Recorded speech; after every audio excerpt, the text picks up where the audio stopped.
Here's another real estate chat with Cathy and Ricky. Yeah. How you doing? I'm good. What's our topic today? We are going to talk about how we can assist our listing clients, being a broker for our listings. Thought we get a lot of questions on that. We thought this would be a good topic for the webinar and our role with our clients when they're listing a home.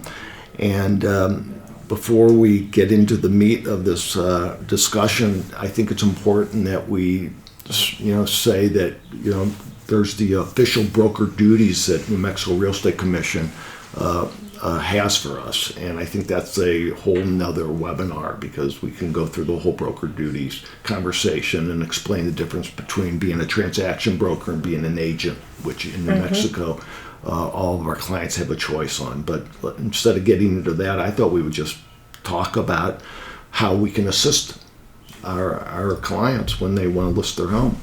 So, okay. What are your thoughts? I think probably the initial meeting when clients invite us into their home, we tour their home. We kind of give them recommendations on what we think they should do to get the house ready to sell. Right. It's kind of a get to know you session. Clients want to know, what is our point of difference? Would we market their property? Yeah.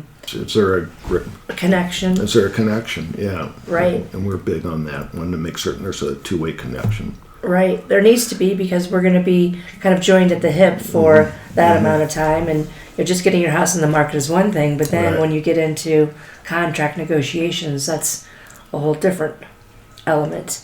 But we share, what our marketing strategy and approach is. And you want to talk a little bit about how we would market the listing? Yeah, sure. Maybe before we even get into the marketing, we can talk about how we assist in preparing property for sale, because a big part of what we do is, and you mention this all the time, we are the objective voice. We're the neutral voice, I think is the word you use, Cathy, a lot. Yes. And, we walk into homes and we meet our clients there, and they, they're in love with their home, as they should be.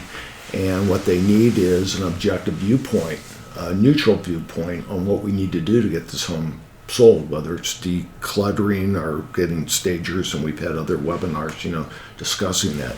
But one of the ways we assist a seller is being this neutral, objective voice. And then we talk about pricing, that is always That's critical. Yeah, that is always the critical conversation on pricing, and sometimes it's a difficult conversation.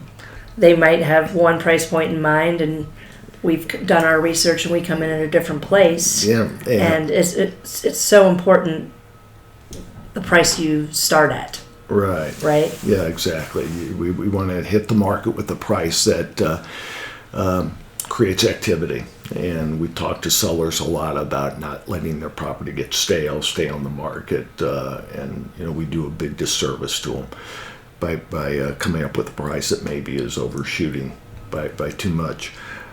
So one of our biggest roles is really knowing the market. We go into these meetings and we are prepared. We've done our research. We maybe have not seen the home yet, so we don't have our final price recommendation. But we have a range, at least. But we have a range, and that range is based upon our understanding of the market, of that neighborhood, the average days on market, the average price. The inventory at that price level. The inventory, and then we have a good, honest conversation with our clients about, a range, and here's the risk of going too high.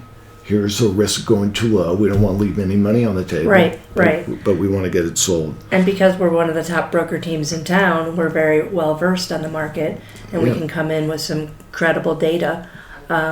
But you do have to have that conversation and just and be honest. I mean, at the end of the day, the seller is setting their price, but we need to share what we know and advise them what we think is best, because as you know, if you start off too high and then you have to take a price reduction, again, it's just psychological.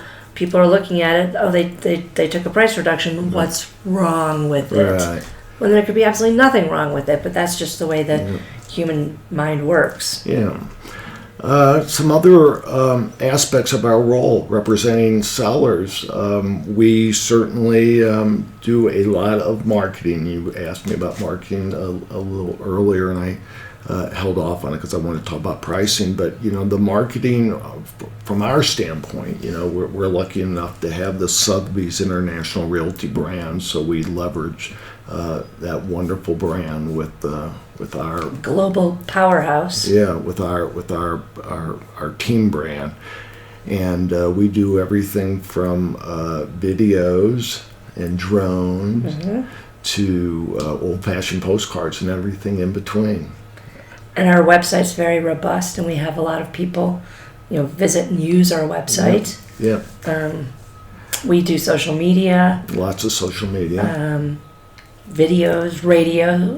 Radio spots. So we have these screens all over Santa Fe where we're advertising properties.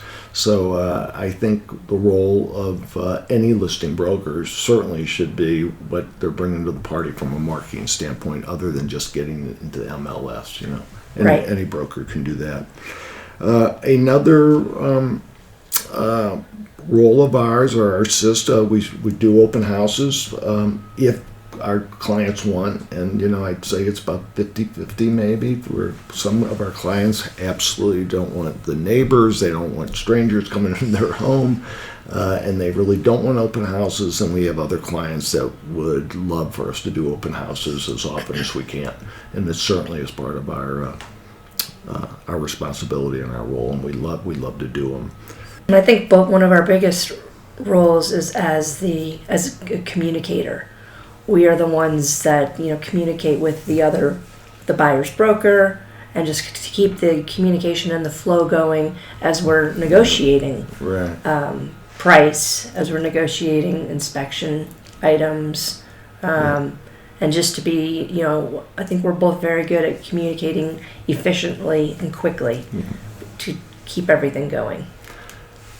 And here's another thing that everybody overlooks. What's that? It's another pet peeve of mine, and that is reviewing the purchase agreement before you get an offer. I mean, 99% of the offers that come in utilize the New Mexico Real Estate Commission purchase agreement form. Right. And so there's no excuse why a broker and a client hasn't already reviewed that form before that offer comes in. Right. And I think we love to sit down with our sellers and go through the form paragraph by paragraph. And so when that offer does come in on that form, it's not the first time they've seen it. Right. And then, because a lot of times buyers give a limited time to respond by, and most of the time sellers are focused on the nitty gritty of the offer. The price and deadlines. But there's a lot of stuff in that purchase agreement that it's our responsibility to review with our clients. So we always like to do that before we're under the pressure of a specific offer. That's a great point. And once we do go under contract, we help the client with the deadlines, when things are due at what point. Well, a big asset that we have is our business manager, Laura Scripps, who helps us all stay on task and meet our deadlines, and she's a big part of our communication strategy with the sellers and the other broker. And helping to coordinate things once Exactly. we're under contract, transaction coordination, yeah. Oh, the fact that we are Zillow Premier Agents. We get, and named Best of Zillow, which I think is a distinction of the top 10% of the country. But because we have the connection with Zillow, we get a lot of buyers. We have buyers calling us daily. Yeah. So it's always nice when you have a buyer who has the kind of marrying up with a listing that you have, Right. and you can make that connection for the sellers. Right. So So we've got a funnel of leads. our association with Sotheby's International Realty and Zillow and some of the powerhouses in the business certainly help us with getting our homes sold for our listing clients. Well, thank you, Cathy. Thank you, Ricky.